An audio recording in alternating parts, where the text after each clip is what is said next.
بص، خلينا واضحين في حاجة. اتباعك للتعليم الربانية هي اللي هتخليك بني آدم، والتعليم دي موجودة في ديني ودينك نصها واضحة جدا. بس أنا مش جاي أتكلم عن الدين، أنا جاي أتكلم عن ناس استغلوا الدين عشان يفرضوا جبروتهم باسم الدين. عمرك سألت نفسك إزاي ممكن حد يستخدم الدين كأداة لتحقيق أغراض وأهداف ذاتية بغض النظر هل الأهداف دي نبيلة وغرضها شريف ولا لأ؟ هل البشر ممكن يحولوا الدين من القدسية للإرهاب والعنف؟ وهل رجال الدين اللي بيتكلموا باسم الإله ممكن يستغلوا مكانتهم في تغيير مستقبل شعوب وبلاد، وده كله باسم الدين؟ كل ده وأسئلة تانية هجاوبك عليها في فيديو النهاردة.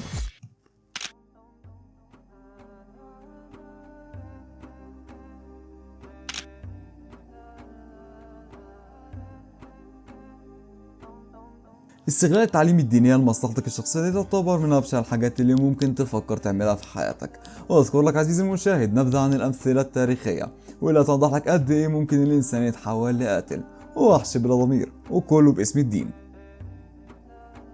سنة 1233 عمل بابا جريجوري التاسع محاكم التفتيش، واللي ما يعرفش ايه هي محاكم التفتيش دي فحب اقول لك عزيزي المشاهد ان دي تعتبر من اسوأ ادوات التعذيب للبشر والتخلص منهم تحت رداء الدين. وللاسف المحاكم دي انشئت في وقت كانت فيه الكنيسة الكاثوليكية هي المحرك الرئيسي للسلطة في اوروبا، وكانت لمحاربة الهرطقة والالحاد وتثبيت دعائم السلطة والتخلص من اي شخص بيعرض الكنيسة باي شكل. حتى ان العلماء كانوا بيخبوا اكتشافاتهم العلمية خافوا من محاكم التفتيش، وكمثال على ده العالم الشهير جاليليو القائل بدوران الأرض حوالين الشمس، واللي أخفى الحقيقة دي لأنها كانت مخالفة لرأي الكنيسة اللي بيقول إن الشمس هي اللي بتدور حوالين الأرض.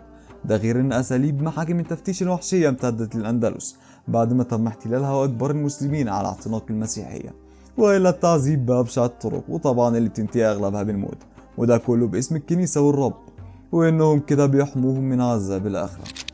اليهود على مدار التاريخ استخدموا طرق ملتوية لتحقيق أهدافهم المتمثلة في بناء وطن ليهم، وطبعا ماشيين بمبدأ الغاية تبرر الوسيلة. وأكيد مش بعيد عنك عزيزي المشاهد اللي بيحصل في وطننا فلسطين وأرض القدس المحتلة، والمجازر شبه يومية في حق إخواتنا الفلسطينيين من أول احتلالها سنة 1948، مرورا بمذبحة دير ياسين وخان يونس والحرم الإبراهيمي ومخيم جنين وغيرها كتير. لكن الجديد اللي ما تعرفوش إن اليهود رغم ضعفهم باعتبارهم أقلية عرقية إلا أنهم ما دخلوش أي مكان إلا ونشروا الخراب، وده لأنهم بيستخدموا التقية في تعاملهم مع اتباع الديانات الأخرى باعتبارها جزء من الدين. وده مذكور بشكل واضح في التلمود، واللي بيقول نصا إن اليهودي مهما كان شرير في الباطن وأصلح ظاهره يخلص ويفلح. وطبعا التقية دي هي ببساطة إنك تظهر عكس اللي جواك، وده للأسف اللي اتبعه اليهود مع المسيحيين والمسلمين. في خلافة سيدنا عثمان بن عفان ظهر شخص باسمه عبد الله بن سبأ في اليمن، وكان يهودي الأصل، ادعى الإسلام وراح لمصر وأنشأ دعوته جماعة أنصار تحت مسمى حب آل البيت، وحرض الناس على الصحابة ونشر فكرة التشيع، وادعى ألوهية سيدنا علي بن أبي طالب، وتسبب في قتل سيدنا عثمان. وعايز أقول لك عزيزي المشاهد إن أغلب العلماء بيجزموا إن عبد الله بن سبأ في الأصل يهودي العقيدة، وأظهر الإسلام عشان يثير بلبلة وتنافر بين المسلمين، وده من باب التقية ومحاولة تفريق المسلمين وبث الفتن بينهم.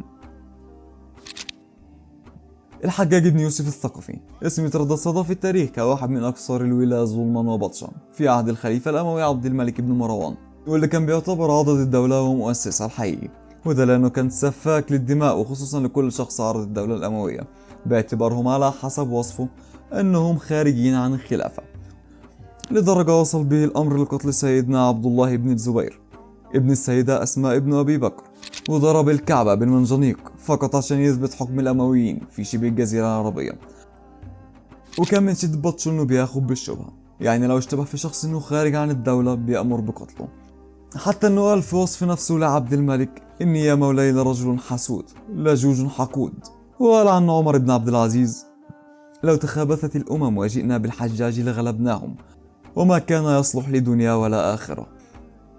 والغريب عزيزي المشاهدين حتى ما رحمش ابوه وامر بقتله، لانه كان بيحارب مع عبد الله بن الزبير، وكان بيحب القتل لدرجه وصل عدد القتلى ل 120 ألف مسلم في الحروب وتعذيبهم في السجون، وكان بينهم عدد كبير من الصحابه والتابعين، وطبعا ده كله لاجل حمايه الدوله وهيبتها تحت غطاء الدين.